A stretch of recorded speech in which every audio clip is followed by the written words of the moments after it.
So we're going to continue where we left off. We're going to now go over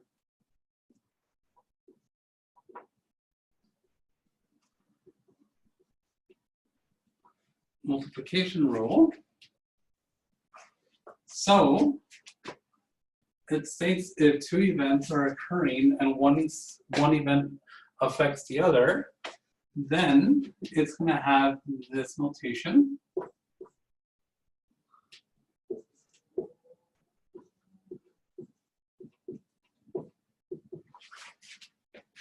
If we're going to assume that event A occurs first and then event B occurs second, but event A affects event B, then we're going to say that event A has occurred already, and then the second event, which is going to be event B, is occurring given that event A has already occurred. However, if we're going to say that event A and event B, event A occurs and then event B occurs, but if event B occurring doesn't, or should I say event A occurring doesn't affect event B, then we're going to say that these two events are independent, and we're going to say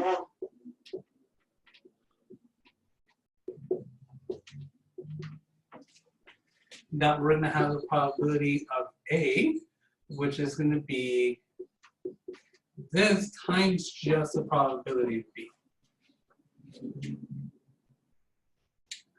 And this is what essentially we're going to say is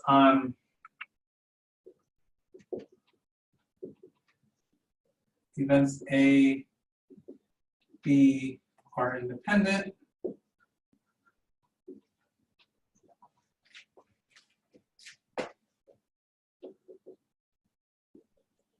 Events A and B are dependent.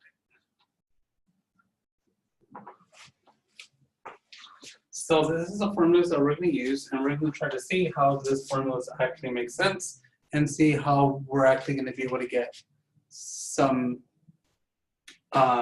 work done. So let's see. So let's do a couple of examples.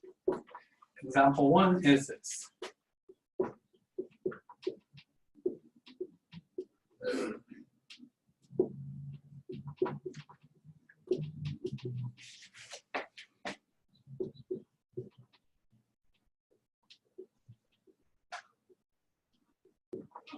Five blue markers, 3 brown markers,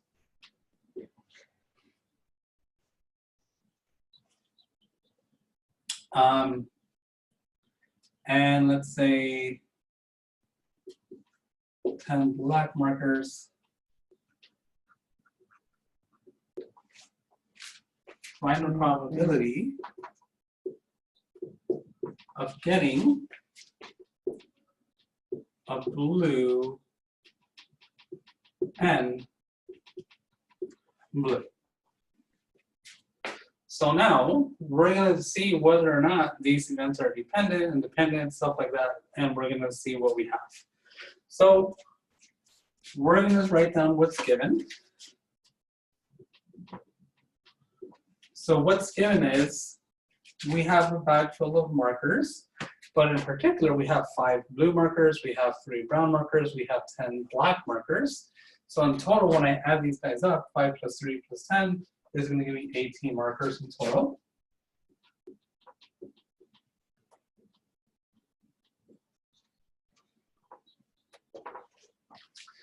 So now that I know the total and I know how much of each color markers that we have, now we just have to follow this situation.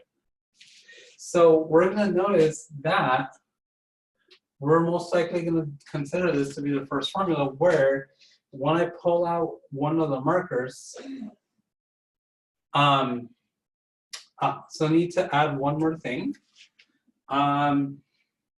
With black markers, we're given this. And we're going to assume under probability this is blue and blue, and we're just going to make this without replacement.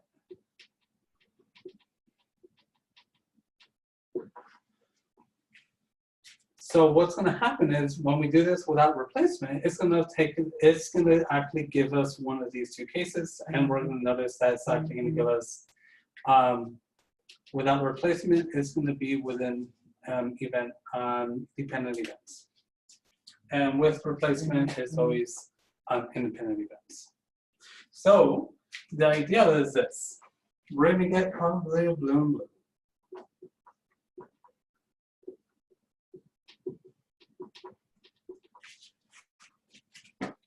Equals the probability that we're actually getting our first markers to be the first event that we're getting is a blue marker. So this is my first pick.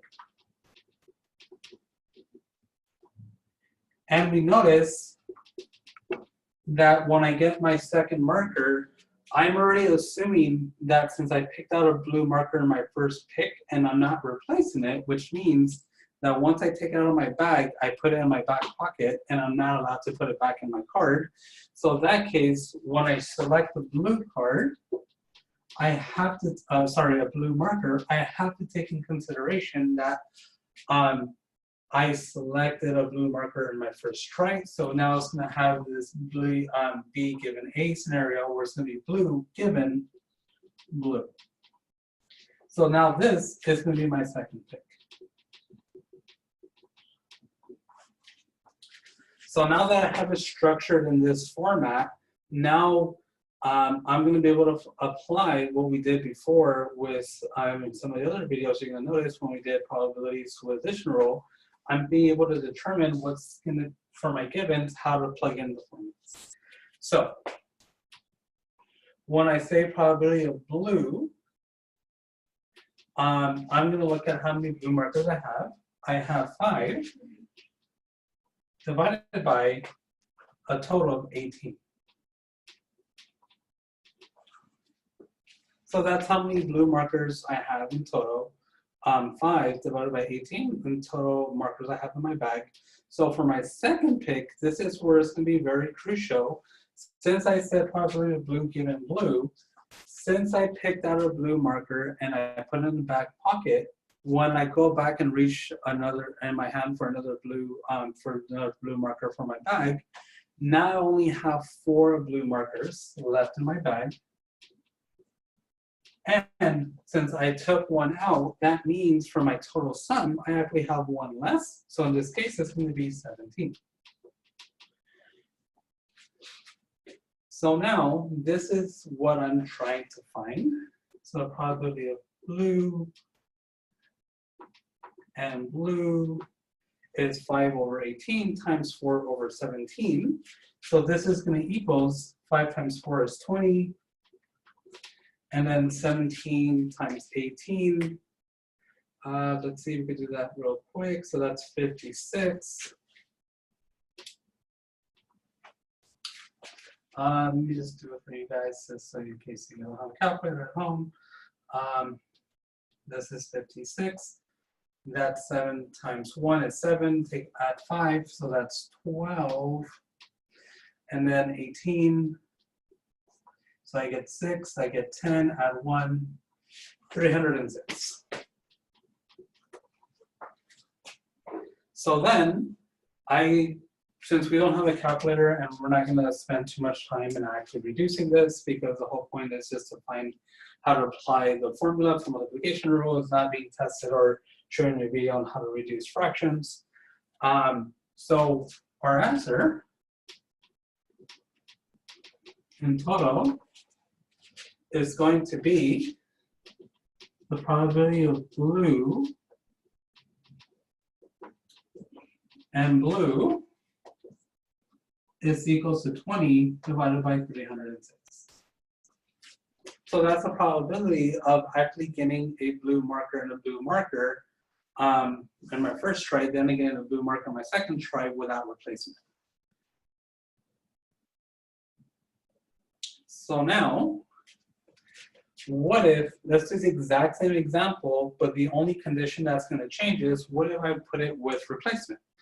Is that going to affect the formula? Is that going to affect anything? And we're going to notice it's going to affect the way the formula is written, but it's not, the numbers itself is not really going to change, and it's not going to have that many subtle changes overall.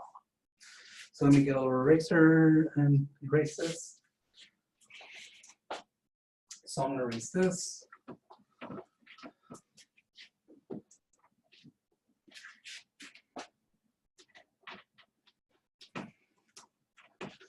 Erase this all the way up to here.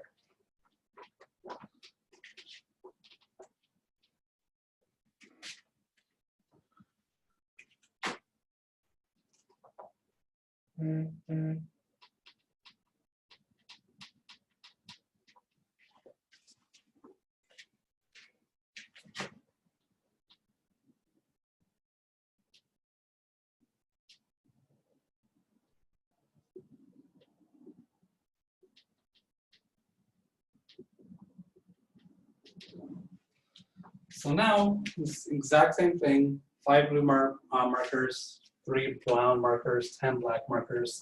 I have 18 markers in total, blue and blue, and now we're going to do with replacement.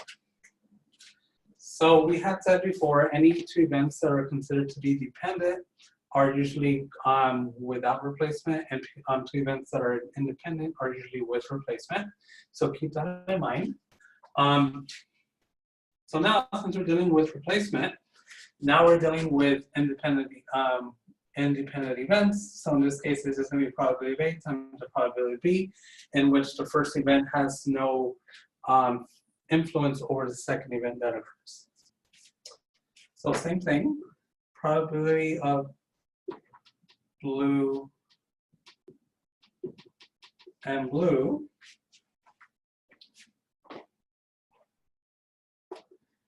is going to be probability that I get a blue marker on my first try,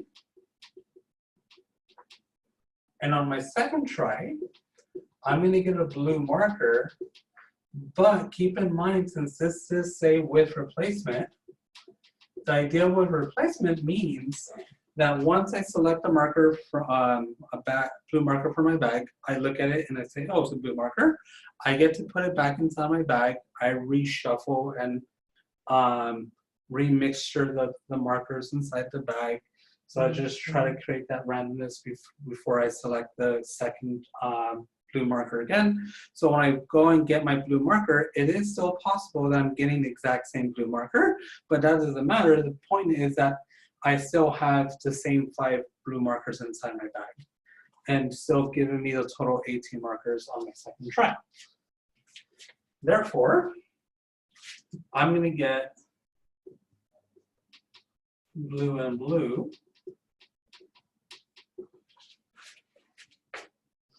My first try, I'm going to get a blue marker, which is 5 out of 18, times my second try. Once again, I get the blue marker, I look at it, I put it back in my bag, I reshuffle, I select the blue marker again.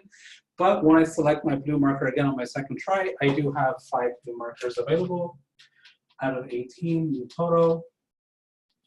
So then I'm going to get 5 times 5 is 25. And then 18 squared. Let's see, 18 times 18. 64. 8 times 1, it's 8, plus 6 is 14, so it's 144. And then I'm still going to get 18, so I get 4, 2, add 1, 3, 24. So if you notice, it is a bit of a drastic change, because the other one we had, I believe, was 20 over 306. Now we have 25 over 324. And you could divide those two and see which actually probabilities will give you the higher chance of actually occurring and which one actually doesn't.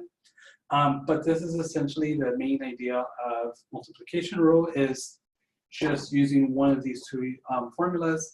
Just depends on the wording when they say with replacement, without replacement, or independent events, dependent events. stuff of that nature, but it's nothing too complicated as we can see. This is what we have, right? So now let's write down the solution.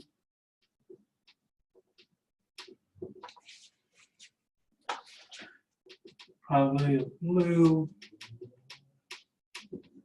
and blue is 25 over 324. So this is the main idea. There's a very classic example that you see in probability exams, in quizzes, and even homeworks. So this is something that I've gotten from past exams and past courses that I've tutored and I've taught, and that I've actually taken myself as a student in college. So we're gonna do another one that's very classic. It's kind of fun for those that like to go gamble and go play play roulette. And it's a problem that I like to actually tend to give on my quizzes on my finals. So my students that have taken my class before, for the most part, will recognize this problem, and they'll probably hate me for not actually making this video sooner, so they wouldn't be able to, so they would actually be able to do that in the final. Okay, so let's do another example using this same thing, same formulas, and see what we get.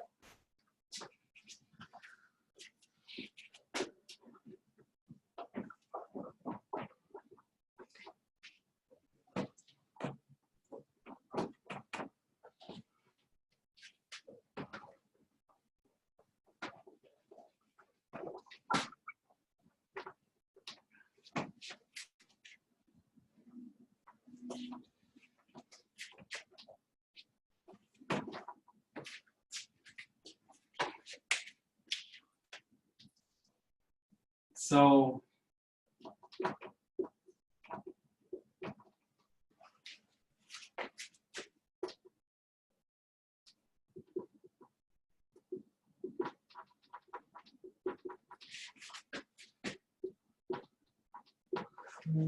we're gonna say example, Ricky spins a roulette wheel, right?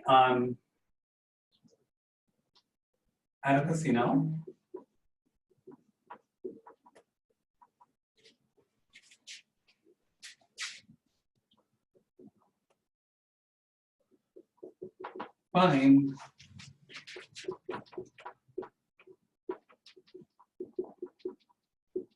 Find a probability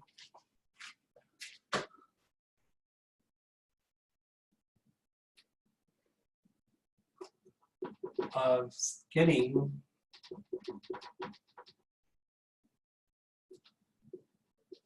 two greens after two spins.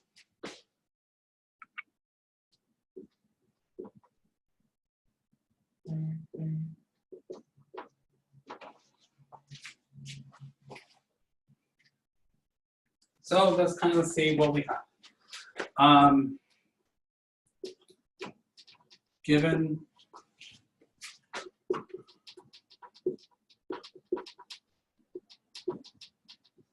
roulette wheel has 38 slots total, has two green slots, has 18 red slots, and it has 18 black slots. So the idea is I want to find, when I spin it once, I'm supposed to land on green. Ricky spins it again, and he's going to land on green again. So we want to find what is the actual probability that he actually lands on green twice back to back consecutively, based off the information that's given here. And let's see what we actually do get and what do we find. And let's see which of these two formulas is actually going to pertain to, and we'll kind of delve a little bit more into why is it one over the other. So now, let's see.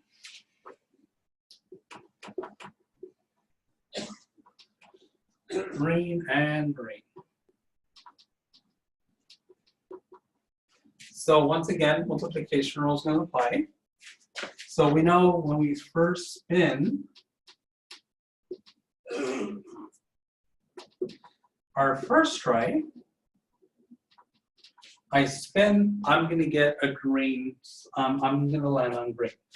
Now the ideal is when I spin again on my second try, I should get green once again. But ideally, what's going to happen on my second try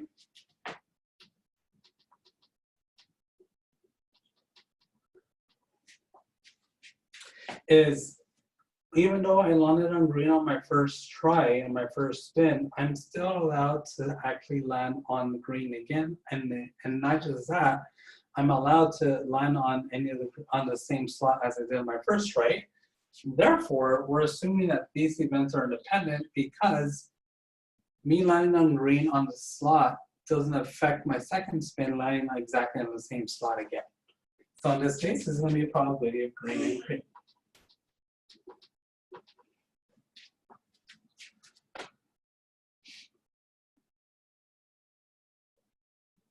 So now, let's use this given information to find what will be the actual probability of me getting landing green and green. So now, first try, I'm landing on green for a green slot. So I'm going to say I have 2 out of 38 on my first try.